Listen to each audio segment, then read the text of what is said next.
Hello, welcome to my anime journey. আমি recently পরপর দুটো স্পোর্টস অ্যানিমে দেখে ফেলি। একটা হচ্ছে হাইকো আর একটা হচ্ছে কুরোনো বাস্কেট। আমি যখন পরপর দুটো স্পোর্টস অ্যানিমে দেখছিলাম, এটার একটা রিজন হচ্ছে যে আমি ফাইন্ড আউট করতে চাই এই স্পোর্টস অ্যানিমে গুলোর মেইন ডিফারেন্স অ্যাকচুয়ালি কোন জায়গায় হয়, নাকি সবগুলো স্পোর্টস অ্যানিমে সেম হয়। আমি ডিসক্লেমার ফার্স্টে দিয়ে নিচ্ছি, আমি কিন্তু মাঙ্গা পড়িনি, ডাইরেক্ট অ্যানিমেতে জাম্প দিয়েছি। আমি কিন্তু ওই পাবলিক যারা মাঙ্গা এতটা পড়ি না, বাট অ্যানিমে দেখতে অনেক পছন্দ করি। আমি আপনাদের আমার একটা ওভারঅল ভিউ আপনাদেরকে সাথে শেয়ার করব। প্লিজ আমাকে অবশ্যই কমেন্ট বক্সে জানান যে আপনার ফেভারিট কোনটা, আর কোন কোন জায়গায় আমার সাথে আপনাদের মতের মিল রয়েছে, কোথায় মিল রয়েছে না, কোথায় কি আপনার ফেভারিট অবশ্যই জানাবেন, আর দ্বিমত পোষণগুলো তো অবশ্যই জানাবেন। So stay with me. Video শুরুর আগে আমি আরেকটা ডিসক্লেমার দিয়ে নিচ্ছি, আমি কিন্তু এখানে ক্লিয়ার উইনার কাউকে ঘোষণা করব না। দুইটাই দুই জায়গা থেকে বেস্ট, কিন্তু আমি জাস্ট আমার ওভারঅল একটা থট দিব, এবং এখানে কোনো স্টোরি এক্সপ্লেন করব না, কোনো ডিপ থটে যাব না, জাস্ট একটা উপর একটা মাই ওপিনিয়ন। প্রথমে কথা বলবো স্টোরি বিল্ড আপ নিয়ে। স্টোরি বিল্ড আপ নিয়ে কথা বলতে আমি ফার্স্টে চুজ করেছি হাইকোকে। আপনি যদি একটু গ্র্যাজুয়ালি স্টোরির ভিতর প্রবেশ করতে পছন্দ করেন, একটা টিম কমপ্লিট কিভাবে হচ্ছে, প্রতিটা ক্যারেক্টার কিভাবে টিমে ইনভলভ হচ্ছে, এবং কোন ক্যারেক্টার কি ভূমিকা পালন করতেছে টিমে, খুব ডিটেলসে আপনি যদি দেখতে পছন্দ করেন, তাহলে আমি বলবো হাইকো আপনার জন্য। অপরদিকে কুরোকোস বাস্কেটে যদি আসতে চাই, আপনি যদি হুট করে খুব জলদি ইন্টেন্সিটিতে চলে যেতে পছন্দ করেন, একটু স্লো গ্র্যাজুয়ালি ডেভেলপ কাহিনীর থেকে আপনি যদি মেইন কাহিনীতে জলদি যেতে পছন্দ করেন, অ্যান্ড ইন্টেন্সিটিটা যেন ফার্স্ট টু লাস্ট খুব বেশি ধরে রাখতে পারে, এবং মাঝখানে স্টোরি বিল্ড আপের থেকে আপনি অনেক বেশি ইন্টেন্স কিছু স্পোর্টস দেখতে চান, ইন্টেন্স কিছু মুহূর্ত দেখতে চান, তাহলে আমি বলবো কুরোকোস বাস্কেট আপনার জন্য। এখন চলে আসি মোস্ট ইম্পর্টেন্ট ক্যারেক্টার ডেভেলপমেন্ট ক্ষেত্রে। ক্যারেক্টার ডেভেলপমেন্ট বলতে গেলে আমার কাছে হাইকোর ক্যারেক্টার ডেভেলপমেন্ট বেশি পছন্দ হয়েছে। হাইকোতে এখানে প্রত্যেকটা মেম্বারকে, টিমের প্রতিটা মেম্বারকে সমান গুরুত্ব দেওয়া হয়েছে। প্রতিটা মেম্বারের ব্যাক স্টোরি বা প্রতিটা মেম্বার কি অবদান রাখছে এই টিমের মধ্যে, কার কি পজিশন, এই সব কিছু না খুব ডিটেলসে এখানে দেওয়া হয়েছে।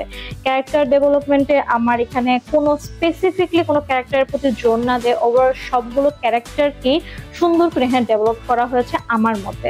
কুরোকোস বাস্কেটের যদি ক্ষেত্রে আমি বলতে চাই, এখানে সবচেয়ে বেশি জোর দেওয়া হয়েছে জেনারেশন অফ মিরাকলসের 5 ক্যারেক্টার্স গুলোকে। যেমন ফার্স্টে চলে আসে আমাদের কিসে, দেন মিদোরিমা, দেন আওমিনে, দেন আকাশি, আরো আছে মুরাসাকি বারা, অ্যান্ড আরো দুজন যে মেইন ক্যারেক্টার রয়েছে, একটা হচ্ছে টাইগা কাগামি, আরেকজন রয়েছে আমাদের কুরুকু।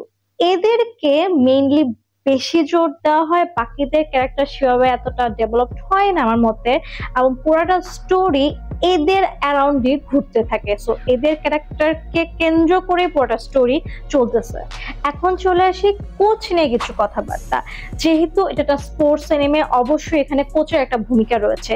এখানে আমি এগিয়ে রাখবো আমাদের হাইকোর কোচকে আমার মতে, কারণ এই কোচকে আমি দেখেছি কিভাবে একটা টিম গঠন করতেছে, কার পজিশন কোথায় থাকলে টিমটা ভালো একটা রিপ্রেজেন্ট হবে, কিভাবে প্ল্যান করতেছে, এবং সে কিন্তু অন্যান্য জায়গায় ক্যাম্পে নিয়ে যাচ্ছে, তারপর অন্য টিমের এগেনস্টে কিভাবে খেলতে হয়, এবং বিভিন্ন টিমের এগেনস্টে অনেকগুলো ম্যাচ ফিক্স করেছে। সো এই ক্ষেত্রে আমার কাছে মনে হচ্ছে অনেক বেশি অবদান আমি দেখতে পেরেছি আমাদের হাইকোর কোচকে। অন্যদিকে আমি বলবো যে ঠিকঠাক আছে, সবই ঠিকঠাক আছে কুরোকোস বাস্কেটের কোচ আমাদের রিকো, কিন্তু মানে ওনার অবদানটা না এত বেশি অ্যানিমেতে আমি চোখে পাইনি। আমার কাছে মনে হচ্ছে কি কোচের অবদান থেকে প্রত্যেকে সিঙ্গেল বেশি ট্রেনিং করেছে।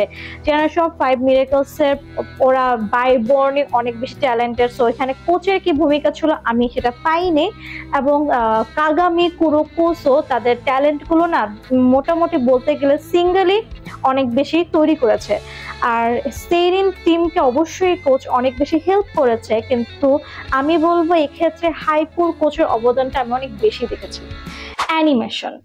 অ্যানিমেশনে বলতে গেলে নো ডাউট আমার কাছে ক্লিয়ার উইনার কিন্তু কুরোকোর বাস্কেট। কুরোকোস বাস্কেট আমার ক্লিয়ার উইনারে একটা রিজন তো অবশ্যই যে কুরোকোস বাস্কেট অনেক পরে বের হয়েছে। আর এই আমি বেশি এনজয় করেছি অ্যানিমেশনের জন্য কুরোকোস বাস্কেটে, যখন তারা জোনে চলে যায় এবং জোনের সময় যে ইন্টেন্সিটি বজায় রেখে তাদের ম্যাচগুলো চলতে থাকে, তখন যে অ্যানিমেশনটা আমি খুবই এনজয় করি। অ্যানিমেশনটা আমি চিল ফিল করি। আর অপরদিকে হাইকোস অ্যানিমেশনটাও ঠিকঠাক, অনেক বেশি ক্লাসিক টাইপের, অনেক বেশি সুথিং টাইপের, কিন্তু আমার কাছে কুরোকোস বাস্কেটের অ্যানিমেশন অনেক বেশি ভালো লেগেছে।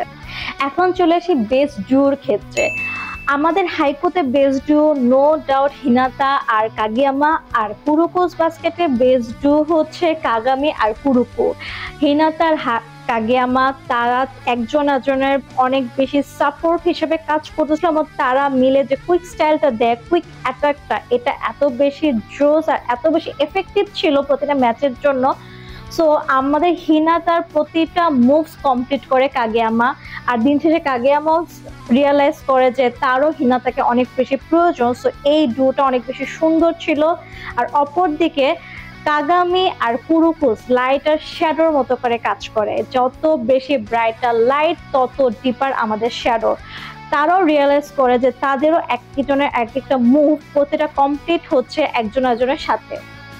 আচ্ছা, এখন একটা ওভারঅল যদি ভিউ দিতে চাই, সেটা হচ্ছে আমি বলবো হাইকো একটা খুব বেশি কমপ্লিট প্যাকেজ। অনেক সুন্দর করে গ্র্যাজুয়ালি ডেভেলপ একটা স্টোরি, কমপ্লিট একটা টিম, এবং কিভাবে এই টিমটা অন্যান্য টিমের এগেনস্টে জিততেছিল সেটাও একদম স্পেসিফিকলি দেখাচ্ছিল।